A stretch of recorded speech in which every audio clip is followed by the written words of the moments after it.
Ini tentang hafalan Quran. Jadi seperti biasa yang aku berikan bukan caranya, tapi aku berikan adalah pemikirannya dulu ya. Karena kita itu lebih perlu untuk memahami non fisik daripada fisik. Oke, pertama gini. Dari segi orang tua, kita harus tahu bahwasanya hafalan Al-Qur'an itu rezeki dari Allah. Kalau itu rezeki dari Allah, berarti Allah akan ngasih pada orang mungkin berbeda-beda. La tuharrik bihi lisanaka lita'jala bih inna alaina jam'ahu wa qur'anah fa idza qara'nahu fattabi' qur'anah summa inna alaina bayanah. Itu yang Allah sampaikan kepada kita. Bahwasanya bukan tugasmu untuk bisa memahami bahkan menghafalkan Al-Qur'an. Adalah Allah yang mengumpulkan dan memberikan pada dadamu.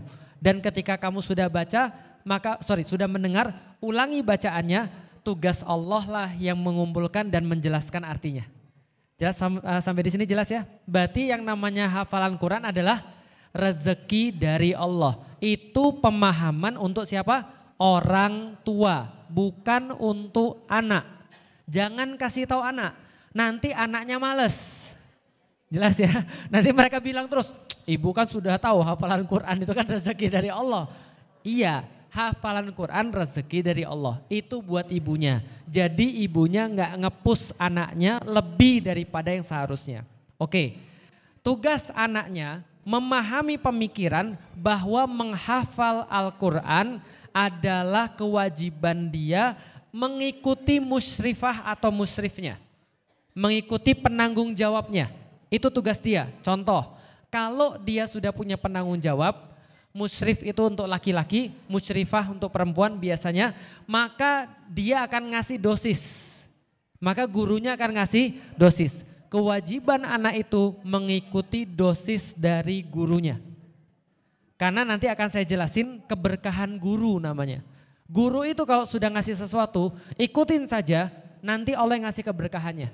Karena guru itu barokah kalau diikuti. Nah maka tugasnya anak adalah ngikutin dosis dari gurunya.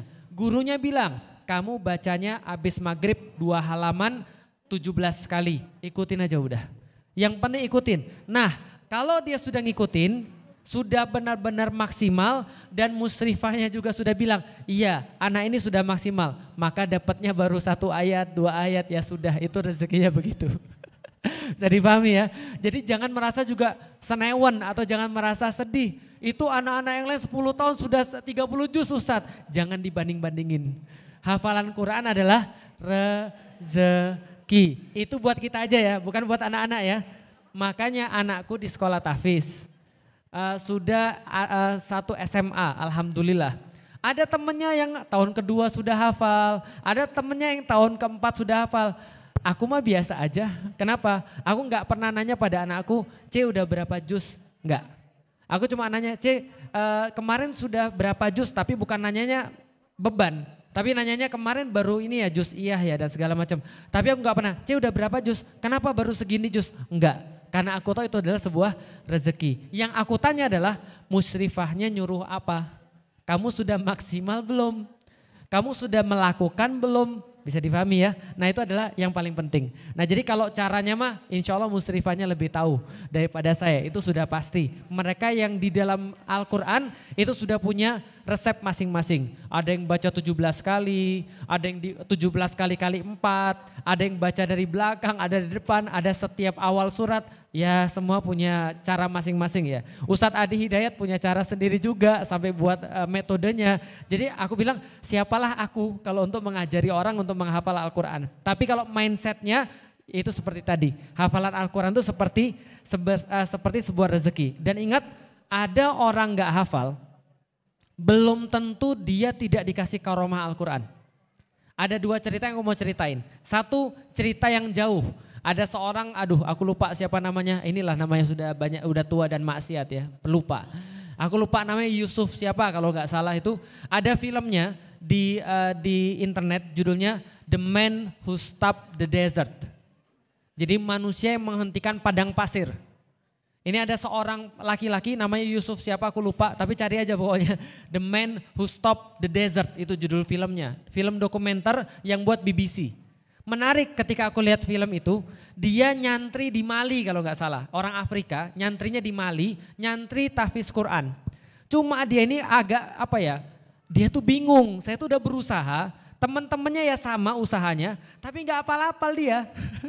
Nggak apal-apal. Sampai suatu waktu gurunya bilang, sini kita ngobrol. Syekhnya bilang, kamu pulang aja ke tempatmu, bukan karena kami nggak suka sama kamu, tapi menurut kami para masyayikh, kamu akan melakukan sebuah hal yang lebih besar. Insya Allah di tempat kelahiranmu. Dia sami'na wa ta'na sama gurunya, ngalap berkah pada gurunya, dia balik ke tempatnya. Yang dia lakukan apa? Yang dia lakukan, dia menemukan teknik nanam tanaman di Afrika, di padang pasir, sehingga sekarang tuh padang pasir itu berhenti gara-gara dia. Jadi padang pasir itu berhenti meluas gara-gara dia, dan dia buat banyak sekali pohon-pohon sehingga orang-orang balik ke kampungnya lagi untuk tinggal di situ. Itu Qur'ani enggak? Sangat Qur'ani sekali. Praktek Qur'aninya luar biasa. Itu kisah pertama. Kisah kedua, Ustadz saya sendiri bilang, dia punya teman, ada 17 orang temannya kalau saya nggak salah, sama-sama sekolah tahfiz Quran. Ada yang juga kayak gitu, pokoknya sampai juz ketiga mandek aja, nggak bisa nyambung lagi, nggak bisa.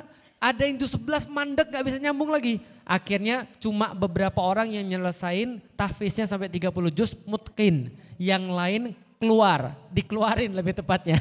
Dikeluarin bukan karena tidak hormat ya karena memang program tahfiz kalau nggak bisa ya udah keluar daripada pesantren. Tahu sekarang apa yang terjadi? Sekarang ustadz ini yang hafal ini dia cerita, teman-teman saya itu ada yang sudah punya 20 pesantren, ada yang sudah punya 11 pesantren, ada yang sudah punya 20 pesantren. Dan dia manggilin teman-temannya yang tahfiz 30 juz mutqin untuk ngajar di pesantrennya dia. Bukankah ini sebuah rezeki? Paham ya? Saya tidak berkata bahwa yang tahfiz lebih baik daripada yang enggak tahfiz atau sebaliknya. Yang enggak tahfiz lebih baik. Enggak, na'udzubillahi min dzalik. Tapi Allah kasih kita masing-masing kesempatan untuk berkontribusi. Supaya bagaimana caranya kita mempersembahkan yang terbaik untuk Islam. Ternyata yang enggak tahfiz ini ternyata pinter dagang. Lalu kemudian dia dagang dapat banyak uang buat pesantren tahfiz. Yang suruh ngajarin adalah teman-temannya yang pas sama-sama menghafal Quran. Paham sampai di sini? Oke, pertanyaanku sederhana. Ibu-ibu tahu nggak Khalid bin Walid? Tahu Khalid bin Walid? Ada yang pernah tahu Khalid bin Walid ngafal Quran? Nggak ada yang tahu Khalid bin Walid ngafal Quran. Tapi ada yang berani bilang Khalid bin Walid nggak penting di dalam Islam? Nggak ada. Artinya orang dikasih kesempatan masing-masing untuk berkontribusi terhadap Islam. Bonus, ini bonus. Saya banyak kenal dengan guru-guru pesantren tahfiz dan mereka semua punya kesimpulan yang sama. Apa kesimpulan mereka? Kalau ada satu anak atau dua anak yang ngafalnya mudah, padahal dia nggak pernah murojaah, padahal yang lain ngafal dia malah nggak ngafal, pasti orang tuanya dipanggil. Pasti orang tuanya dipanggil. Lalu orang tuanya ditanya. Terakhir ada orang tua dipanggil di pesantren tahfiz anak saya dan dia ditanya, Bapak, Ibu, apa amal bapak ibu sehingga anak ini bisa mudah ngafal Quran? Bapaknya bilang enggak ada. Pasti ada. Enggak ada kok, saya enggak ada. Pasti ada. Sampai akhirnya gurunya bilang gini, kalau bapak enggak mau ngasih tahu ya sudah, berarti saya tidak ridho dengan anaknya bapak. Maka bapaknya bilang ya sudah saya kasih tahu. Kenapa? Karena kalau gurunya sudah enggak ridho untuk apa belajar? Bapaknya bilang, saya puasa Senin Kemis, semenjak anak ini saya titipkan ke pesantren, saya puasa Senin Kemis dan saya meniatkan puasa Senin Kemis ini untuk anak saya mudah menghafal Quran. Paham sampai di sini? Artinya tidak harus ibu juga puasa Senin Kemis lantas anaknya juga pinter menghafal Quran. Enggak juga, kan sudah aku kasih tahu itu adalah rezeki. Insya Allah, tapi kalau kita sudah berdoa gitu sama Allah, Allah pasti akan memudahkan berapapun rezeki yang akan diberikan kepada anak kita. Jadi seringkali anak-anak nggak betah di pesantren itu memang karena ibu bapaknya nggak ridho. Paham nggak maksudnya? Ibunya masih mikir, nangis terus di malam hari, kapan ketemu, udah percaya aja sama gurunya. Itu penting banget soalnya, karena kalau kita nggak ridho, anak itu nanti pengaruh. Tapi kalau kita bismillah, anak ini saya titipkan kepada Allah, lewat pesantren ini saya percaya dia akan melakukan yang terbaik insya Allah, udah bismillah. Dan kita lakukan ibadah-ibadah untuk memudahkan anak-anak kita. Di dalam Al-Quran, itu di dalam suratul Kahfi ada cerita tentang anak-anak yang dibangunkan tembok oleh Nabi Musa dan Nabi Khidir. Gitu kan ya, Musa dan Khidir itu bangunin tembok. Coba bayangin, 2 nabi disuruh nolong 2 anak yatim. Yatimaini itu 2 anak yatim yang nolong 2 nabi.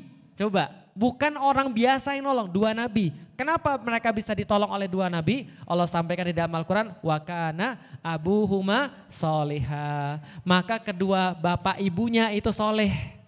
Maka kalau Anda soleh dan solehah itu jadi sebuah wasilah. Anak Anda langsung ditolong oleh Allah. Maka aku bilang kalau punya anak banyak justru pergi ke majelis. Karena kalau kita cuma ngajarin anak kita, aku tanya sekarang siapa di sini yang bisa jamin anaknya dididik sama dia jadi baik? Gak ada. Orang aku aja gak yakin kok.